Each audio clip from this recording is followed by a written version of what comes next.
A'udzu billahi minasyaitonir rajim. Bismillahirrahmanirrahim. Selamat datang di channel ini, sahabat. Channel ini tentang kajian keislaman, Al-Quran, matematika, dan bahasa. Assalamualaikum warahmatullahi wabarakatuh. Hai teman-teman, insya Allah beberapa menit ke depan sama-sama kita akan mendengarkan dan menyimak informasi tentang salah satu negara Islam di dunia, yaitu Bosnia. Seperti apa? Disimak yuk sama-sama. Bosnia dan Herzegovina. Sebagian besar kita mungkin saja nih ya belum mengetahui tentang satu negara ini yang ada di belahan Eropa, di mana penduduknya mayoritas adalah orang Islam alias Muslim. Yuk kita kenalan dengan negara ini, yaitu Bosnia dan Herzegovina. Negara ini terdiri dari dua negara federasi, yaitu Bosnia Herzegovina dan Republik Srpska. Nama negara ini lebih dikenal dengan Republik Bosnia dan Herzegovina, atau ada juga yang menyebutnya secara singkat yaitu negara Bosnia. Terletak di semenanjung Balkan di selatan Eropa. Untuk batas wilayahnya, di sebelah timur itu ada negara Serbia. Kemudian di sebelah utaranya dan barat dayanya ada Kroasia, dan di tenggaranya ada Montenegro. Luas negara Bosnia adalah 51.129 km persegi. Masya Allah, ini mah sekitar sepertiganya Papua Barat, teman-teman, ya. Karena Papua Barat itu hampir 141.000 km persegi, ya, Masya Allah. Wilayah dari Bosnia ini dihuni oleh 3.511.372 jiwa, ya. Adapun etnis di negara Bosnia mayoritasnya dibagi menjadi 3 etnis, yaitu Kroasia, Serbia, dan Bosnia itu sendiri. Bahasa yang digunakan di Bosnia adalah bahasa Bosnia, bahasa Serbia, bahasa Kroasia, dan sebagian kecil berbahasa Inggris. Begitu ya teman-teman. Mulanya dakwah Islam di Bosnia Herzegovina. Bosnia Herzegovina sebelumnya berada dalam konteks Kristen abad pertengahan. Saat ini Bosnia Herzegovina memiliki populasi muslim yang cukup signifikan, baik dalam konteks semenanjung Balkan maupun benua Eropa pada umumnya. Riset Hossein Kettani yang terbit pada International Journal of Environmental Science and Development 2010 menunjukkan data sebesar 43,8% dari total penduduk negara tersebut, atau sekitar 3.781.274 jiwa adalah kaum muslimin pada tahun 2010. Persentase itu diprediksi stabil hingga tahun 2020 mendatang. Bosnia-Herzegovina memiliki sejarah yang panjang dengan Islam. Sebelum tiba pada uraian itu, perlu diketahui bagaimana posisi Bosnia dalam peta geopolitik Kristen pada abad pertengahan, yakni sebelum kedatangan penguasa Muslim.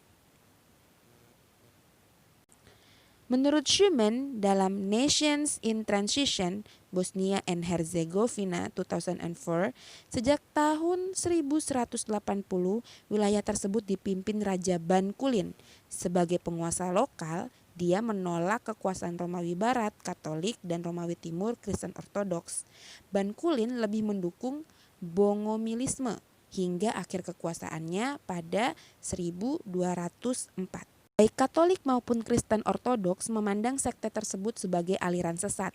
Tidak mengherankan bila Paus Gregory IX berulang kali menghimbau penyerbuan atas Bosnia ketika Perang Salib meletus periode 1235 sampai 1241. Barulah pada 1322, Bosnia di bawah pimpinan Ban Kontromanik menjalin aliansi dengan penguasa Katolik yang terdekat, Hongaria. Namun, aliansi itu tidak mampu maksimal dalam menghadapi perluasan wilayah dinasti Turki Utsmaniyah. Ada beberapa dugaan motif perpindahan agama ke Islam. Pada 28 Juni 1389, pasukan Muslim berhasil menaklukkan Raja Serbia, Lazar, Dia seorang Kristen Ortodoks yang lahir di Kosovo. Setelah penaklukan itu, posisi Bosnia kian lemah dari sisi internal. Apalagi dengan kemunculan Stefan Vučić yang mendeklarasikan pemisahan Herzegovina pada 1448. 3 tahun kemudian, Frabosna, nama awal dari ibu kota negara Bosnia yaitu Sarajevo, dapat dikuasai Turki Utsmaniyah. Barulah pada 1465 dan 1481 warga muslim itu berhasil menaklukkan berturut-turut Bosnia dan Herzegovina. Schumann dalam Nations in Transition Bosnia and Herzegovina 2004 menjelaskan para Sultan Utsmaniyah menerapkan kebijakan yang toleran. Turki melindungi hak-hak orang non-muslim di wilayah taklukan, sehingga seluruh rakyat yang majemuk dapat hidup secara wajar. Gelombang perpindahan agama diakui terjadi. Para sejarawan menduga adanya pelbagai motif penduduk setempat untuk menjadi muslim. Di antaranya adalah mereka ingin mempertahankan hak-hak istimewa, artinya mereka menghendaki status quo di level sosial tetap ada, sekalipun penguasa politiknya berganti. Kecenderungan ini menguat terutama bagi kaum pengikut Bongomilisme. Mereka memandang menjadi seagama dengan penguasa setempat akan lebih menguntungkan. Selain itu, sejak awal memang orang-orang Bongomilisme sudah berjarak dengan pusat dunia Katolik dan Kristen Ortodoks. Itulah sebabnya mereka cenderung menerima Islam. Motif lainnya berkaitan dengan pemberlakuan sistem devshirme. Sistem ini mewajibkan setiap laki-laki dewasa untuk mengabdi kepada pemerintahan Utsmaniyah. Aturan itu berlaku baik di lingkup sipil ataupun militer. Dugaannya, orang-orang Bosnia yang mengikuti devshirme lantas beralih iman menjadi Islam. Bagaimanapun, para Sultan Utsmaniyah lebih mementingkan meritokrasi ketimbang kesamaan identitas agama. Sebagai contoh, ada seorang Kristen Ortodoks yang bernama Sokolovic. Dia terpilih untuk dikirim ke ibu kota Kesultanan Utsmaniyah, Istanbul, demi melanjutkan pendidikan ke jenjang lebih tinggi. Sokolovic kemudian menjadi seorang Muslim, bahkan dia pada akhirnya meraih posisi wazir utama. Schumann menyebutkan secara garis besar agama Kristen masih dipeluk kalangan petani, sedangkan kelas menengah dan kelas atas Bosnia-Herzegovina condong pada Islam. Dalam kekuasaan Turki Utsmaniyah, kota Frabosna, kini disebut sebagai kota Sarajevo, menjadi pusat politik, pendidikan, dan budaya masyarakat. Puluhan masjid dan ratusan sekolah umum dibangun. Menjelang pertengahan tahun 1500-an, Frabosna sudah dilengkapi tata kota yang baik dengan sistem irigasi, fasilitas kesehatan publik, dan berbagai destinasi wisata. Di masa inilah kota tersebut berubah namanya menjadi Sarajevo. Nama itu diambil dari bahasa Turki, Saraj yang artinya istana dan Ovas yang artinya tanah terbuka. Barangkali hal ini terkait dengan banyaknya istana dengan area terbuka di sekitarnya di sana. Memasuki era 1700-an, kendali Istanbul atas Bosnia-Herzegovina mulai menyusut. Hal itu seiring dengan menurunnya simpati warga setempat, bahkan termasuk kaum muslim Bosnia. Mereka memandang rezim Utsmaniyah mengabaikan kepentingan umat setempat. Memang, hingga dasawarsa 1800-an, Bosnia-Herzegovina cenderung tertinggal bila dibandingkan dengan tetangganya, Kroasia yang dikuasai Wangsa Habsburg dan Serbia yang telah independen. Sementara mayoritas rakyat Bosnia-Herzegovina hidup dalam kemiskinan. Ketimpangan antara si kaya dan si papa kian melebar. Sebagai informasi, seantero Eropa saat itu mulai terpacu revolusi industri. Semenanjung Balkan, khususnya Bosnia, belum begitu tersentuh oleh fenomena itu. Bosnia-Herzegovina menjadi rentan campur tangan asing. Pada tahun 1875, kelompok petani Kristen di Herzegovina memberontak terhadap para tuan tanah muslim. Namun, pasukan Utsmaniyah dapat memadamkan pemberontakan itu yang belakangan diketahui atas dukungan Serbia. Sementara itu, kesultanan tersebut mesti menghadapi tantangan eksternal.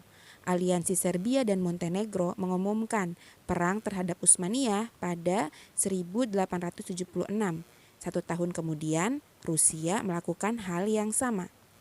Namun, langkah Rusia ini menimbulkan kecurigaan dari Imperium Eropa Daratan. Usai Perang Rusia-Turki pada tahun 1878, Kongres digelar di Berlin, Jerman. Hadirin terdiri atas wakil-wakil imperium besar Eropa seperti Rusia, Inggris Raya, Perancis, Austria-Hongaria, Italia, Jerman, dan Kesultanan Utsmaniyah. Mereka menyepakati pembagian kekuasaan di semenanjung Balkan. Bosnia-Herzegovina saat itu berada di bawah hegemoni Austria-Hongaria, meskipun secara legal termasuk Utsmaniyah. Sekelompok umat Islam Bosnia kemudian memberontak terhadap keputusan ini, tetapi cepat dipatahkan kekuatan militer Austria-Hongaria. 30 tahun sudah berlalu sejak Kongres Berlin 1878. Pertemuan itu dihadiri wakil-wakil imperium besar Eropa seperti Rusia, Inggris Raya, Perancis, Austria-Hongaria, Italia, Jerman, dan Kesultanan Utsmaniyah. Kini, Austria-Hongaria resmi mencaplok Bosnia-Herzegovina. Awalnya, langkah ini dianggap menyalahi hasil kongres tersebut, namun dinasti Utsmaniyah tidak berkutik. Imperium Katolik tersebut kemudian memberikan sejumlah besar uang kepada Utsmaniyah sebagai kompensasi. Kecaman datang dari etnis Serbia. Mereka menolak aneksasi yang dilakukan Austria-Hongaria itu karena dinilai akan membahayakan kaum Kristen Ortodoks setempat. Tampak ada kontestasi antara negeri Katolik dan Kristen. Pada tahun 1912, Serbia beraliansi dengan Montenegro, Bulgaria, dan Yunani. Gabungan kekuatan ini berhasil merebut sebagian besar wilayah Utsmaniyah di semenanjung Balkan. Inilah awal dari prahara Perang Dunia I. Di Serbia muncul kelompok ekstremis tangan hitam atau Black Hand yang dipimpin komandan militer Serbia, Dragutin Dimitrijevic. Kelompok ini meyakini Bosnia-Herzegovina harus dimiliki rezim Kristen Ortodoks, bukan Austria-Hongaria. Pada 28 Juni 1914, putra mahkota Austria-Hongaria Francis Ferdinand dan rombongan berkunjung ke Sarajevo. Dimitrijevic lantas mengutus seorang pemuda 19 tahun, Gavrilo Princip, untuk menjalankan misi pembunuhan terhadap Prancis. Dengan pistol dari sakunya, Princip menghilangkan nyawa sang pangeran Austria-Hongaria beserta istrinya Sophie yang sedang menumpangi kendaraan mereka. Slovenia, selanjutnya disebut Yugoslavia, terbentuk dengan tujuan menyatukan bangsa-bangsa Slavia. Wilayah Bosnia-Herzegovina termasuk di dalamnya. Awalnya umat Islam Bosnia-Herzegovina tidak begitu mempersoalkan rezim Raja Yugoslavia Alexander. Sikap dingin juga dirasakan dari kalangan petani. Namun, kerusuhan sosial mulai pecah di Bosnia. Meski mayoritas Muslim, namun konstitusi negara Bosnia-Herzegovina menjamin hak-hak kebebasan beragama bagi masyarakatnya. Dulu, melihat simbol agama merupakan hal langka di jalanan, sekarang sebagian besar perempuan Bosnia mengenakan hijab. Bahkan, wali kota Visoko, Amra Babic, adalah seorang muslimah yang mengenakan hijab. Ia adalah wali kota satu-satunya yang mengenakan hijab di seluruh Eropa. Usai perang, banyak Muslim Bosnia yang menerapkan nilai-nilai Islam secara moderat. Sayangnya, masih terdapat diskriminasi dalam dunia kerja bagi muslimah yang mengenakan hijab. Kebanyakan Muslim Bosnia mengidentifikasikan diri sebagai bagian dari Eropa. Tragedi pembersihan etnis yang dilakukan Serbia dan Kroasia terhadap Muslim Bosnia menyimpan luka mendalam. Namun, setelah itu, upaya-upaya perbaikan terus dilakukan pemerintah dan negara-negara Islam pendukung. Masjid-masjid yang hancur pun kembali dibangun. Arab Saudi membangun masjid terbesar yakni King Fahd Mosque pada tahun 2000 dan Islamic Center di ibu kota Sarajevo. Arab Saudi juga membantu membiayai pembangunan perpustakaan universitas. Negara-negara seperti Qatar, Kuwait, dan Uni Emirat Arab memberi dukungan dan investasi. Selain itu, untuk memulihkan kondisi ekonomi Bosnia masih harus mengandalkan bantuan luar negeri, antara lain dari Bank Pembangunan Islam (IDB) yang pada September tahun 2000 mendirikan Bank Internasional Bosnia.